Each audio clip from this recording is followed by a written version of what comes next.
স্ত্রীর চোখে মরিচ লাগিয়ে দিলেন স্বামী দেবরের সাথে শারীরিক সম্পর্ক করার জন্য। আসলে ভাই আপনার স্ত্রীর চোখে মরিচ কেন লাগালেন? ওর তো খালি চোখে মরিচ লাগাইছি, এরপরে ওর কোন কোন জায়গায় যে মরিচ লাগাবো এটা আমি নিজেও ভাবতে পাইতাছি না ভাই। ওর কত বড় সাহস, ও আমার স্বাস্থ্যের সাথে প্রেম করছে। এই আমি কি কোন অংশে কম ছিলাম? হ্যাঁ, আরে ভাই দোকানদারি করি, আমি প্রথম তো বুঝতে পারি নাই, একদিন হট করে ওর মোবাইলটা আমি হাতে নিয়ে দেখি আই লাভ ইউ জান। পরে ভাবলাম যে দেবর ভাবি সম্পর্ক হইতেও পারে। পরে আস্তে আস্তে যত দিন যাইতেছে দেখি যে না, আমি কাছ থেকে আসলে দেখি ও আমার ফোনটা নিয়ে এদিকে ওইদিকে যা ছটপট ছটপট করে। পরে আমার একদিন সন্দেহ লাগলো ভাই, আমি কি করছি ওদিন কাজে না যাইয়া একটু বাসার আড়ালে ছিলাম, পরে দেখি ও আইলো, আইয়া রুমে দরজা লাগাই দিল, একে হাতে নাতে দুইটার ধরছি ভাই। এর লাগে ওর কি করছে মরিচ লাগাই দিছি ভাই। এতে যদি ওর সোজা না হয়, ওই যে আপনি বললাম না যে কোন কোন জায়গায় মরিচ লাগাই দিব এটা আমি নিজেও কল্পনা করতে পারছি। আসলে আপু, এই যে আপনার স্বামী যে বললো আপনি আপনার দেবরের সাথে শারীরিক সম্পর্ক করার জন্য আপনার চোখে মরিচ লাগিয়ে দিছে, আপনার স্বামী থাকার সত্ত্বেও আপনি আপনার দেবরের সাথে শারীরিক সম্পর্ক করতে গেলেন কেন? কেন আমি সম্পর্ক করব না?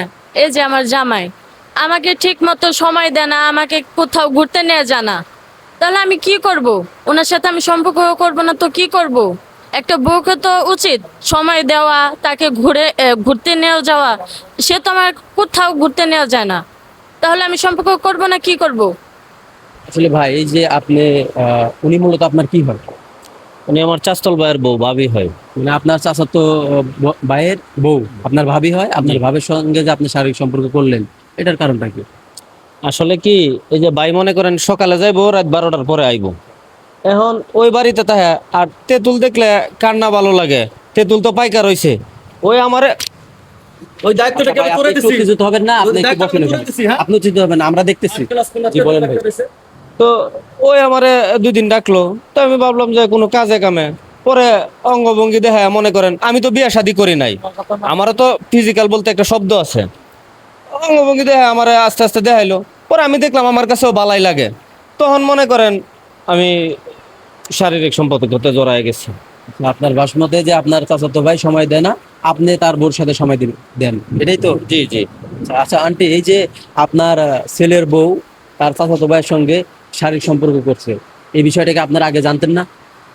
না, আগে জানতাম না, কিন্তু আরে ঠারে ওরা যে কিছু কথাবার্তা কইতো এটা আমাকে চোখে বাঁচতো, কিন্তু ওইভাবে মাইন্ড করি নাই, কারণ দেবর ভাবি কথা বলতেই পারে।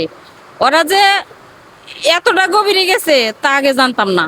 আমার তো মনে হইতাছে যে হারামজাদারে এখনকার জুতা পিটা করি, খালি তো জুতা পিটা করা যাব না, ওরে ওরে নাক চুল কাইটা এলাকার থেকে বাইর করা উচিত। আচ্ছা আপু, এই যে আপনার চোখে আপনার স্বামী মরিচের গুঁড়া মাখিয়ে দিয়েছে, এখন আপনার কিরকম ফিল হচ্ছে? একটা অন্ধ মানুষের কি রকম ফিল হয়, সেম ওই রকমই আমার ফিল হইতেছে। আমি চোখে দেখতে পারতেছি না কে কোথায় আছে, আমার ওই রকমই ফিল হইতেছে। এখন কি আর আপনি এরকম পরকিয়া করবেন? পরকীয়া করবো না। সে যদি আমাকে ঠিক মতো সময় দেয়, আমাকে কোথাও ঘুরতে নিয়ে যায়, তাহলে আমি পরকীয়া করব না। একটা স্বামীর কাছে একটা বউয়ের কি চাওয়া থাকে? চাওয়া থাকে তাকে ঘুরতে নিয়ে যাবে, তাকে সময় দেবে, এতটুকুই তো। আচ্ছা, এই যে ভাই আপনার স্ত্রী বলতেছে আপনার স্ত্রীকে আপনি সময় দেন না, সময় না দেওয়ার কারণে আপনার চাচাতো ভাইয়ের সঙ্গে সে শারীরিক সম্পর্ক করেছে। আচ্ছা ভাই, মানলাম তার আমি সময় দেই না, আমি তো দিনে যাই করে, রাত্রে তো একসাথে ঘুমাই। কোনোদিন আমার বুকে মাথা রেখে সে কি আমার বলছে যে তুমি আমার সময় দাও? ভাই এই সংসারের মধ্যে পুরুষ মানুষ বলতে একাই আমি, আমার বাবা নাই, আমার মা আর আমার স্ত্রী, এই দুটো লোকের ভরণ পোষণ সম্পূর্ণ দায়ী দেখছে আমার ভাই। তা আমার তো পরিশ্রম করা লাগবে ভাই, এটা হলো ভাই গরিবের ঘর ভাই, আমি গরিব মানুষ ভাই, আমার নুন আনতে পান্তা ফুরায় ভাই। তার যে এতই অভিযোগ আমার এটা নিয়ে যে সময় দেয় না, দরকার হলে আমি দোকান 6 দিন যাইতাম না, 5 দিন যাইতাম, এটা সপ্তাহে 2 দিন সময় দিতাম, এটা তো আমার কয় নাই ভাই। তার যে এত অভিযোগ, এটা তো আমার কোনোদিন কয় নাই, আজকে সে ধরা পড়ে কইতেছো না? আসলে দর্শক বিষয় হলো এখানে উনি ওনার বউকে সময় দেন না, এই কারণে উনি ওনার চাচাতো ভাইয়ের সঙ্গে শারীরিক সম্পর্ক করেছে। আসলে দর্শক, ভিডিওটি মডিফাই করে বানানো হয়েছে আপনাদের বোঝানোর স্বার্থে।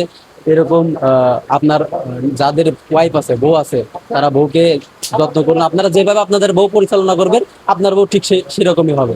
সবাই ভালো থাকবেন, ধন্যবাদ।